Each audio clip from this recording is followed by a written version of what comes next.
गरम है। मैं हूं आपके साथ प्रीति रघुनंदन। उत्तर प्रदेश सरकार और कांग्रेस के बीच बसों को लेकर तनातनी जारी है। दोनों के बीच बसों को लेकर मचे घमासान का आज 5वां दिन है। ऐसे में सवाल उठता है कि आखिर प्रवासी मजदूरों की मदद के लिए कांग्रेस ने जिन बसों को चलाने का ऐलान किया था वो आखिर चलेंगी कब? उत्तर प्रदेश सरकार से उन बसों को इजाजत नहीं मिल रही। कांग्रेस का दावा है कि उनकी बसें राजस्थान के भरतपुर आगरा बॉर्डर और दिल्ली यूपी बॉर्डर पर खड़ी हुई हैं।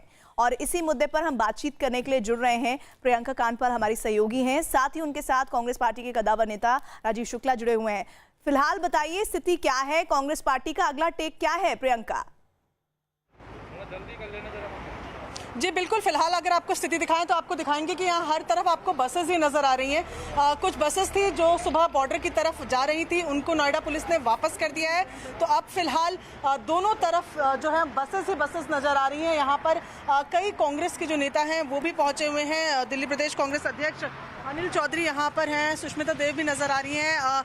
बात करने की अगर कोशिश करें, मैम आप लोग तो काफी देर से यहाँ पर अब खड़े हैं, क्या अगला कदम रखेंगे? तो जाने नहीं दे रहे हैं बसेस? देखिए, अगला कदम तो यूपी की प्रशासन तय करे। हम साधन दे रहे हैं पर वो फजूल की बातें कर रहे हैं कि 1000 नहीं है 200 है। इधर 229 बसेस हैं, इनको आप जाने दें। आज पूरे देश भर में कई लोग कोई भोजन दान कर रहे हैं, कोई रेल टिकट का पैसा दे रहे हैं। तो अगर प्रियंका गांधी जी की मदद से 229 बसें आज डीएनडी पे खड़े हैं, आप उसको क्यों नहीं एक्सेप्ट कर रहे हैं? इसमें राजनीति है। जब पूरा देश जुड़ा है लोगों को बचाने के लिए, तो प्रियंका जी ये कदम क्यों नहीं उठा सकती? तो हम तो वेट कर रहे हैं कि प्रशासन हमें परमिशन दे कि कौन से रूट पे जाएं, हम जाने को तैयार हैं। अच्छा, तो कोई रिटर्न परमिशन आप लोगों ने सॉर्ट की थी? क्योंकि पुलिस वाले कह रहे हैं इनके पास कोई परमिशन नहीं है, हम कैसे जाने दें? देखिए, 16 मई से प्रियंका जी चिट्ठी लिख रही हैं, अजय लल्लू जी चिट्ठी लिख रहे हैं। पहले उन्होंने कहा ठीक है आप बसें दीजिए, अब कह रहे हैं इस लिस्ट में ये है वो है। अरे जितनी बसें है उतना तो जाने दीजिए। आपके अगर इरादे नेक होते तो आप इन बसेस को जाने देते। आपके इरादे बिल्कुल ही नेक नहीं है। तो यहाँ पर फिलहाल आप देख रहे हैं कि जो तमाम कांग्रेस के नेता हैं वो इंतजार कर रहे हैं कि यूपी प्रशासन की तरफ से कोई जवाब आए तो वो बसों को लेकर आगे करें। मैं आपको एक बार तस्वीरें दिखाती हूँ। आप देखिए, दोनों तरफ फिलहाल भी जो बसेस हैं वो नजर आ रही हैं। 229 बसेस यहाँ पर बताई जा रही हैं जो यहाँ से नोएडा बॉर्डर जानी थी और इस्तेमाल होनी थी उन 1000 बसों के रूप में जो प्रियंका गांधी ने यूपी गवर्नमेंट को मदद के तौर पर कहा था कि वो श्रमिकों को पहुंचाएंगी। लेकिन फिलहाल स्थिति यह है कि दोनों तरफ डीएनडी में आपको बसेस नजर आ रही हैं और बसेस यही खड़ी हैं क्योंकि इन्हें नोएडा जाने की परमिशन नहीं मिली हुई है। जी प्रियंका, ये लगातार तस्वीरें बता रही हैं कि प्रवासी मजदूरों को ये बसेस चाहिए उनकी मदद के लिए। इससे बेहतर कोई विकल्प अभी मौजूदा स्थिति में नहीं दिख रहा है। लेकिन लगातार ये बसेस भी राजनीति का शिकार होती दिख रही हैं। इधर भरतपुर आगरा के बॉर्डर पर मजदूरों का पहुंचना जारी है। वहां सूरत से पैदल राजस्थान के बॉर्डर पर पहुंचे प्रवासी मजदूरों ने बताया है कि बस वालों से जब उन्होंने चलने के लिए कहा तो उन्होंने अनुमति नहीं होने की बात कह दी। आगरा और भरतपुर बॉर्डर पर खड़े हैं और यहाँ से कुछ ही दूर पर कांग्रेस की करीब 800 से 900 बसें लगाई गई हैं कांग्रेस की तरफ से, जो यूपी सरकार को पेशकश की गई है। लेकिन हमारे साथ कुछ मजदूर भी हैं जो राजस्थान की तरफ से ही आए हैं और इनको उत्तर प्रदेश सरकार की तरफ से बसों में बिठाकर शेल्टर होम ले जाया जाएगा। उनसे बातचीत करते हैं। आप बताइए, आप जब आ रहे थे तो बसों को देखा था? जी सर, बहुत सारी बसें लगी थी, लाइन से बहुत सारी बसें लगी थी जब हम वहाँ से निकले थे। तो आप लोग हमने पूछा था कि सर हमें बॉर्डर तक पहुँचा दो, तो उन्होंने कहा ये बसें आगे निकलने नहीं दे रहे हैं। तो आगे निकलने नहीं दे रहे हैं। लेकिन आप लोग पैदल कहाँ से आ रहे हैं? पैदल सर सूरत से आ रहे हैं। सूरत से आप लोग पैदल आ रहे हैं? जी सर। कब चले थे? चला था करीब 10 तारीख को चला था सर। 10 तारीख को चलते। आप लोग भी सूरत से हो? हाँ। आप लोग सारे लोग सूरत से हो? सूरत से। तो बीच में सूरत से यहाँ आते आते किसी भी राज्य सरकार की तरफ से या किसी भी बस की तरफ से नहीं, ऐसे ही जो वाहन चल रहे हैं थोड़ा बहुत मदद मांगा तो उन्होंने कुछ दूर छोड़ दिया, 4-6 किलोमीटर ऐसे चलते आ रहे हैं। और कोई ऐसी सरकार के लंग से कोई ऐसी कोई व्यवस्था नहीं हुई जो कि हम लोग घर पे जा पाए। और इसमें एक बच्ची भी है, इस बच्ची को दिखाना चाहेंगे जो ये भी सूरत से आ रही है। आपकी क्या लगती है? ये मेरी भतीजी है, भाई की लड़की। भाई की लड़की, ये छोटी हैं और ये सूरत से। इनको कैसे ला रहे हो? गोद में उठा के लाते, कभी कभी बीच में गोद में उठा के ले आते, कभी प्राइवेट वाहन भी मिल जाता है, बोलते हैं आ जाओ बैठ जाओ। बेटा क्या नाम है? शालिनी। शालिनी, खाना खाया है? तो मजदूर परेशान हैं, उनके बच्चे परेशान हैं, पैदल चल चल कर रास्ता खत्म होने का इंतजार कर रहे हैं, लेकिन ये रास्ता है कि खत्म ही नहीं हो रहा है। आगरा के किरावली के एसडीएम नंद किशोर ने दावा किया है कि उन्हें कांग्रेस की तरफ से बसों की पूरी जानकारी नहीं दी गई है, जिसकी वजह से वो बसों को जाने की अनुमति नहीं दे रहे हैं। साथ किरावली इलाके के एसडीएम साहब हैं नंद किशोर जी। नंद किशोर जी, क्या स्थिति है अभी? जो बसें वहाँ 800 से 900 लगी हैं, उनको जाने की इजाज़त मिलेगी? प्रथम तो ये कि हमको जो सूचना दी गई थी वो 800-900 बसों की सूचना नहीं दी गई। हमें ये कहा गया कि लगभग 250 से पहले बैच में उन्होंने लगभग 100 बसें, उसके बाद वो कह रहे थे और भी बसेस बुलाई जाएंगी। तो कल हमने कहा था हम आपकी बसेस को बिल्कुल परमिशन देंगे, लेकिन क्योंकि इन दिनों दुर्घटनाएं बहुत हुई है, तो हम ये जानना चाह रहे थे कि ये बसेस जो आ रही हैं इनका इंश्योरेंस हो सभी का, इनका फिटनेस का सर्टिफिकेट हो, इनका रजिस्ट्रेशन जो है वो कंप्लीट हो, ड्राइवर के पास वैलिड लाइसेंस हो, ताकि प्रवासी जो जा रहे हैं उनकी सुरक्षा के साथ किसी भी प्रकार का समझौता नहीं किया जा सके। तो उन्हीं सभी दस्तावेजों की हमने मांग की थी। हमने कहा जैसे ही आप ये दस्तावेज उपलब्ध करा देंगे, हम तुरंत जो है वो बसेस का पास बना के और इनको यहाँ से जाने की परमिशन जो है वो प्रदान कर दें। यानी जिन 250 बसों की आपने सूची मांगी है, तमाम दस्तावेज मांगे हैं, इंश्योरेंस की या बाकी चीज़ों के डिटेल्स मांगे हैं, अगर उन 250 बसों का दे दिया जाएगा तो यहाँ से जाने की इजाज़त दे दी जाएगी? जी बिल्कुल बिल्कुल, क्योंकि मिनिस्ट्री ऑफ होम अफेयर्स का जो गाइडलाइंस है, उस गाइडलाइंस के हिसाब से ये है कि कोई भी वाहन जो जाएगा उस वाहन का एक पास बनना आवश्यक है।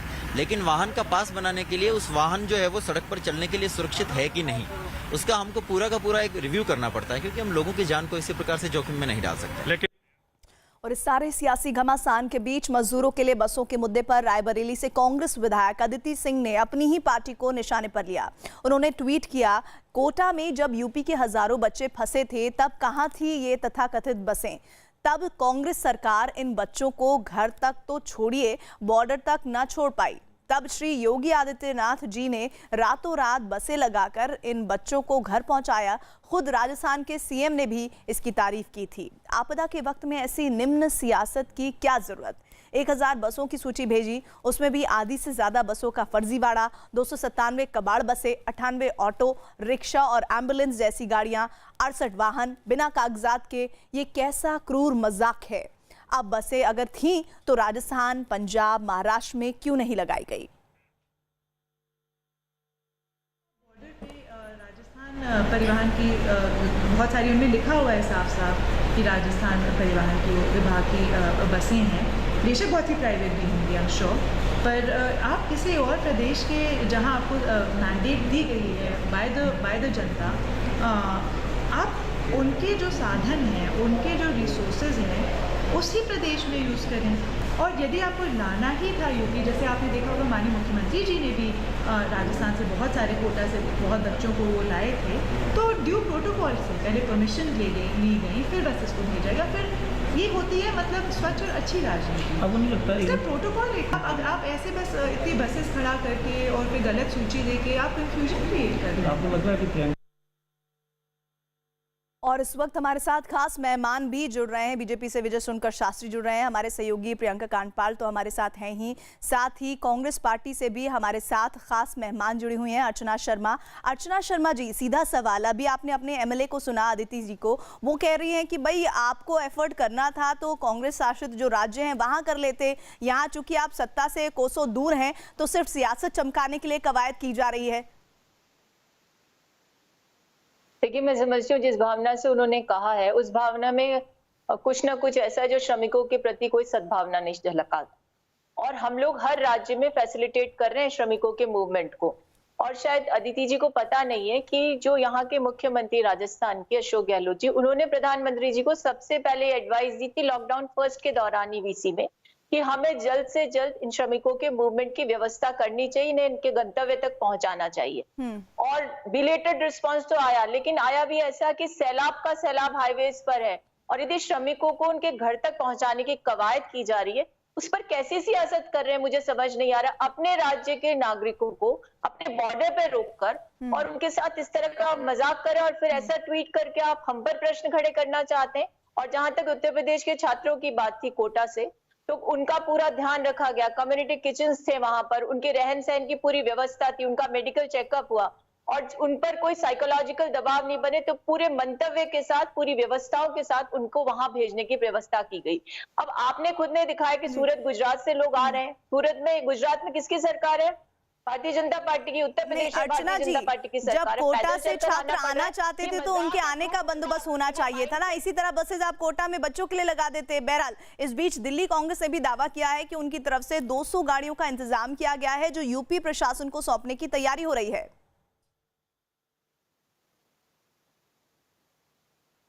टीपीसीसी अध्यक्ष अनिल चौधरी इस वक्त हमारे साथ मौजूद हैं। कल आपने केजरीवाल सरकार को कोई लेटर लिखा है बसेस के संदर्भ में, क्या है वो लेटर?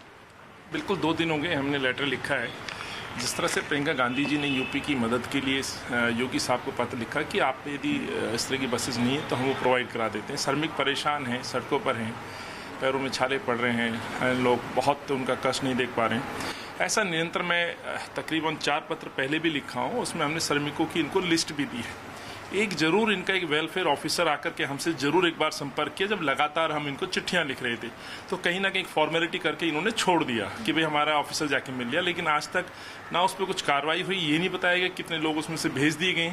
तो हमने ये कहा है कि तकरीबन 90,000 लोगों का जो डेटा हमने आपको दिया है, एटलीस्ट उसके लिए हमें 300 बसेस की इजाजत हमें दे दें, हम उनको भेज देंगे, आप नहीं भेज पा रहे हो तो। विजय सोनकर शास्त्री जी, आखिर आप लोगों की दिक्कत क्या है? आप लोग भी तो चाह रहे थे कि विपक्ष एक सकारात्मक भूमिका निभाए, अब वो भूमिका निभाने पर उतारू हैं तो आप उनको बसेस लाने देने की इजाजत तक नहीं दे पा रहे हैं।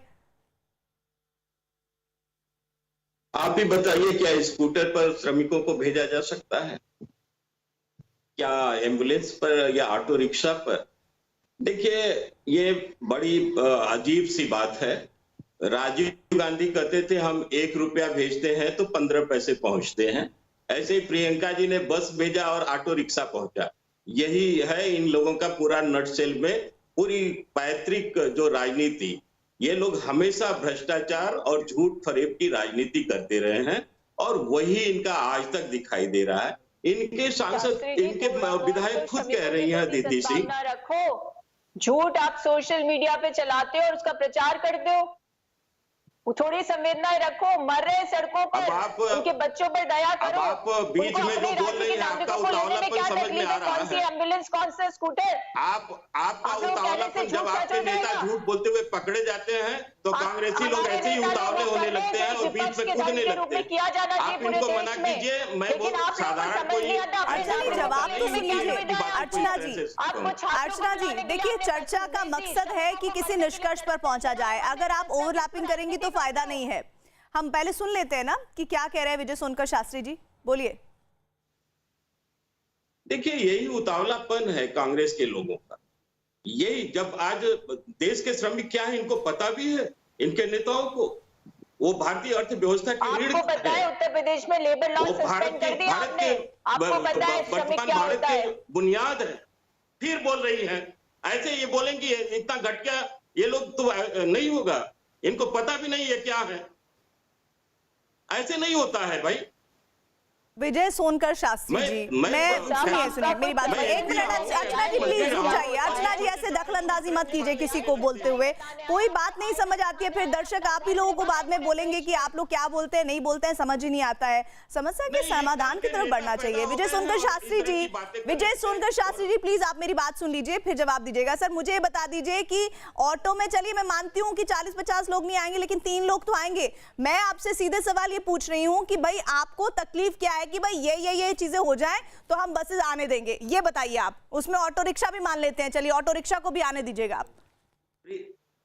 प्रीति जी, कैसी बात कर रही हैं? ऑटो रिक्शा पर आप भेजने की बात कर रही हैं। मैं कम से कम पैदल चलने से तो अच्छा है विजय सोनकर शास्त्री जी।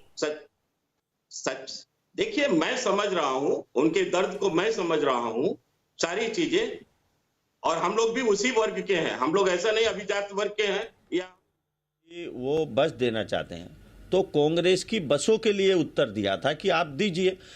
परिवहन निगम राजस्थान की बस नहीं मांगी थी। अगर राजस्थान सरकार की बसें ही मांगनी थी तो उत्तर प्रदेश सरकार, एक सरकार दूसरी सरकार से समन्वय करती है। अभी कोटा से विद्यार्थी आए थे तो बहुत सारी राजस्थान सरकार की बसें हमारे उत्तर प्रदेश राज्य तक आई थी। तो इसलिए वो हमने जो मांगी थी वो कांग्रेस की बसें मांगी थी, ना कि हमने राजस्थान सरकार की, और राजस्थान की जो सरकार की बसें उन्होंने बॉर्डर पर खड़ी कर रखी, उनको भी वो फिटनेस अगर चेक कर लिए होते। एक बात। दूसरी बात, उत्तर प्रदेश के अंदर 12.5-13 लाख कामगारों को, विद्यार्थियों को सकुशल योगी सरकार ने उनके घरों तक पहुंचाया है, उनके गांव तक पहुंचाया है कुशलतापूर्वक। तो ये काम तो हम पहले से ही कर रहे हैं। हमारी 12,000 बसें उत्तर प्रदेश के बेड़े में हैं, सारी की सारी सड़कों पर दौड़ रही हैं, लगातार उत्तर प्रदेश परिवहन विभाग की बसें दौड़ रही हैं। तो जब काम हमारा पहले से ही चल रहा है, मैं ऐसा भी नहीं कहता कि कांग्रेस उसमें नहीं आ सकती है या मजदूरों को नहीं ले जा सकती है, कामगारों के प्रति हमदर्दी है तो, लेकिन हमदर्दी वो तब कहाँ चली गई थी जब 1.5 महीने पहले कामगार बॉर्डर पे खड़े थे। राजस्थान में इनकी सरकार है, राजस्थान से उन्होंने लाकर बॉर्डर में, आगरा बॉर्डर में, मथुरा बॉर्डर में क्यों छोड़े? अगर हमदर्दी थी तो राजस्थान की सरकार को कुशीनगर छोड़ना चाहिए था, उनको गोरखपुर छोड़ना चाहिए था। जो कामगार जहाँ के रहने वाले थे, उन राजस्थान की बसें अगर छोड़ना ही चाहती थी तो उनको वहाँ तक छोड़ती। महाराष्ट्र की बसें अगर छोड़ना चाहती थी तो आगे तक जा सकती थी, पंजाब की बसें आगे तक जा सकती थी। मैंने कहा इनका उद्देश्य कामगारों के प्रति कोई हमदर्दी नहीं है, इनका उद्देश्य बॉर्डर पे छोड़कर भाग जाना और उसको विवाद खड़ा करना, मुद्दा बनाना, केवल इतना काम है कांग्रेस का। और कांग्रेस हिंदुस्तान की आंखों में धूल झोंकती रही है। कांग्रेस का ये बेसिक चरित्र। अशोक कटारिया को, परिवहन मंत्री को आप सुन रहे थे, उत्तर प्रदेश के, जो कह रहे हैं कि सिर्फ और सिर्फ कांग्रेस ये सब कुछ सियासत को आगे बढ़ाने के लिए कर रही है। राजस्थान सरकार में मंत्री सचिन पायलट ने उत्तर प्रदेश सरकार पर बसों के मुद्दे पर राजनीति का आरोप लगाया।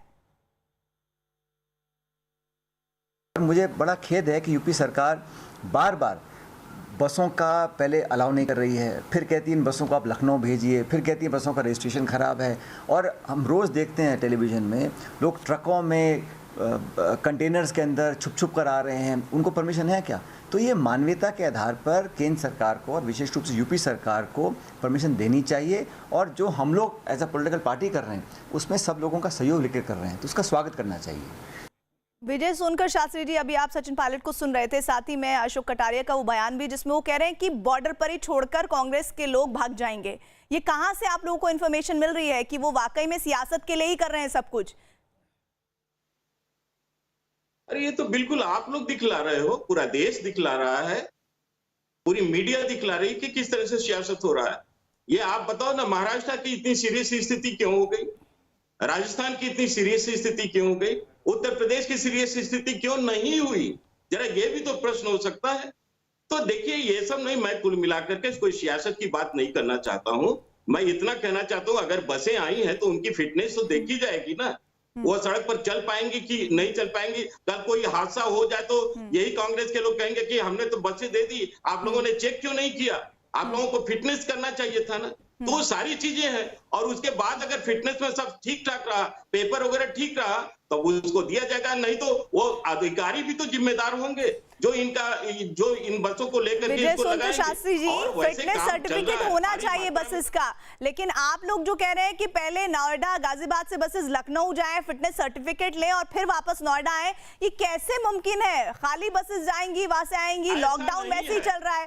नहीं सर, देखिए, सियासत अगर कांग्रेस पार्टी कर रही है तो आप भी उसको पूरी तरह से हवा दे रहे हैं, बिल्कुल सही है। इधर कांग्रेस की लगातार जो स्थिति है वो हम आपको दिखा रहे हैं कि किस तरह से उसकी कोशिश है कि बसों को आगे लाने के लेकर वो लगातार कोशिश कर रहा है। लेकिन बीजेपी की तरफ से भी रणनीति है कि भाई पहले सब कुछ कर लीजिए, आप फिटनेस सर्टिफिकेट कराइए, आपको पहले अनुमति लेनी होगी, तभी आप इस वक्त बॉर्डर में घुस पाएंगे। और यही पूरा मसला सियासत को आगे बढ़ा रहा है। आगरा की पुलिस लाइन के बाहर कांग्रेसियों का जमावड़ा शुरू हुआ है। कांग्रेस कार्यकर्ता पुलिस लाइन में घुसना चाह रहे हैं, लेकिन पुलिस ने उनको अंदर नहीं जाने दिया। पुलिस लाइन के गेट पर भारी तादाद में पुलिस बल तैनात कर दिए गए। उत्तर प्रदेश कांग्रेस अध्यक्ष अजय कुमार लल्लू को पुलिस लाइन में रखा ही गया है, जिन्हें कल राजस्थान बॉर्डर से गिरफ्तार किया गया था।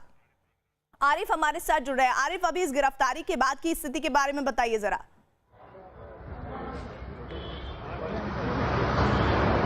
देखिए प्रीति, उत्तर प्रदेश में कोरोना काल में बस और प्रवासी मजदूर एक बड़ा मुद्दा बन गए हैं। और अभी मैं खड़ा हूं आगरा की पुलिस लाइन के बाहर, ये तमाम कांग्रेसी मौजूद हैं और पुलिस लाइन के अंदर लल्लू अभी बैठे हुए हैं। और सुबह से लेकर अब तक जो वक्त हुआ है लगातार हंगामा हो रहा है। तमाम कांग्रेसी अंदर घुसने का प्रयास कर रहे थे, लेकिन पुलिस ने उनको नहीं जाने दिया गया। कुछ कांग्रेसी हमारे साथ यहाँ मौजूद हैं। आप ये बताइए कि आप क्यों यहाँ जाना चाह रहे थे, क्या आपकी डिमांड है? हमारी डिमांड ये है कि माननीय प्रियंका गांधी वाड्रा जी ने 1000 बस के लिए कहा था स्टेट गवर्नमेंट को कि वो अलाउ कर दें, जिसमें से उन्होंने ऑर्डर दिया। उसके बाद ये शटल कॉक की तरह इधर उधर घुमा रहे हैं। हमारे लल्लू जी को, जो प्रदेश अध्यक्ष हैं अजय कुमार लल्लू जी को कहा गया कि वो बसें नोएडा पहुंचाएं। यहाँ पे आ चुकी थी आगरा के बॉर्डर पे, राजस्थान और आगरा के बॉर्डर पे आ चुकी थी। आप बताइए, आप सुबह से यहाँ हंगामा कर रहे थे, जमकर नारेबाजी की, क्या नारेबाजी क्यों कर रहे हैं? इस तरह का प्रदर्शन तो पूरी तरह से बंद है ना? देखिए, प्रदर्शन कोई बंद नहीं है। जब मजदूरों के हित में बात नहीं सुनी जाएगी, मजदूरों के हित में नहीं कार्य करा जाएगा, तो जाहिर सी बात है विपक्ष को सरकार सड़क पर भी उतरना पड़ेगा, विरोध करना पड़ेगा। जब सत्ता नकारा हो जाती है, विपक्ष को सड़क पर कूदना पड़ता है। मैं आपको बता दूं, जैसे प्रियंका जी ने 1000 बसों के लिए कहा था, उसमें एम्बुलेंस है और 3 व्हीलर के लोग जो विपक्ष, जो सत्ताधारी हैं, नकारा लोग, जिनके कुछ कार्य नहीं करा गया। मेरा सवाल इतना सा है, लल्लू जी अंदर बैठे हैं, बाहर आप लोग हंगामा कर रहे हैं, हंगामा करने की क्या जरूरत है? नारेबाजी करने की क्या जरूरत है? आखिर चाहते क्या है आप लोग? देखिए, अध्यक्ष जी को या तो रिहा करा जाए, रिहा नहीं करा जा सकता है तो उनको जेल भेजिए और मजदूरों को घर भेजिए। हमारी मांग यही है अंततः मजदूरों को उनके घर भेजा जाए। मकसद तो सही है, लेकिन उस पर सियासत कौन कर रहा है ये समझना होगा। अर्चना हमारे साथ जुड़ी हुई हैं कांग्रेस पार्टी से। अर्चना जी, भाई आपको नियम कायदों को तो पूरा करना ही पड़ेगा, चाहे वो आपको चाहे सर्टिफिकेट दिलवाना हो कि भाई सब कुछ दुरुस्त है कि नहीं है, या फिर अनुमति तो आपको लेनी पड़ेगी कि बॉर्डर एरिया में आप दाखिल हो रहे हैं। भाई एक राज्य में सरकार है, उसकी अनुमति के बगैर ही आप लोग सब कुछ करना चाह रहे हैं, ऐसा क्यों? देखिए, सब अनुमति के लिए अप्लाई भी कर दिया, डॉक्यूमेंट्स भी अवेलेबल करा दिए, लेकिन जिन्होंने सोच ही रखा है कि हमें एक सामान्य परिस्थिति को जटिल बनाना है, विडंबना के शिकार मजदूरों की मदद नहीं करनी, वो हर स्टेप पर कोई ना कोई बाधा उत्पन्न करेंगे। आप मुझे बताइए, पैदल चले, इनके राज्य में बस पलटी थी, इन्हीं की पलटी थी वो बस, और जो प्राइवेट व्हीकल्स हैं उसके माध्यम से भी मजदूर आ रहे हैं। क्या स्थितियां हो रही है, कई जगह वो मारे जा रहे हैं। ये मुद्दा कोरोना की आपदा सदी की सबसे बड़ी आपदा है। इस समय आप हर समस्या का समाधान करिए, ना कि उसे जटिल बनाइए। अब ये जो जिस तरह की शास्त्री जी बातें कर रहे थे, इन्हें श्रमिक कौन होता है ये नहीं जानते, राजनीति, कोई राजनीति नहीं कर रहा है। हर व्यक्ति यहाँ पर पूरे देश में, चाहे वो एनजीओ से कंसर्न हो, किसी पॉलिटिकल पार्टी का सदस्य हो, हर व्यक्ति चाहता है कि सब लोग मिलजुल करके और यूनिफाइड फॉर्म में, यानी एक मुखी होकर के इस समस्या या इस आपदा से लड़ने में कामयाब हो पाए। अब ऐसी परिस्थिति में जब एमएचए ने कहा कि स्टेट टू स्टेट कोऑर्डिनेशन हो जाए, ये कोऑर्डिनेशन आप मुझे बताइए, इनके हरियाणा में, महाराष्ट्र में, मध्य प्रदेश में, उत्तर प्रदेश में, इनके शासित राज्यों में मजदूरों पर कितने लाठीचार्ज हुए। गुजरात में आप देखिए क्या परिस्थितियां बनी। देखिए, यही आप लोगों की दिक्कत है। आप लोग असल मुद्दे से हमेशा जब भी बात होती है तो उससे ना करके बीजेपी शासित राज्यों की बात करने लगिए, और बीजेपी से बात कीजिए तो वो कांग्रेस शासित राज्यों की बात करने लगते हैं। समस्या प्रवासी मजदूरों को लेकर है, उसके निदान की तरफ आप लोग एक कदम बढ़ाने के बजाय किस तरह सियासत कर रहे हैं वो सबको पता चल रहा है।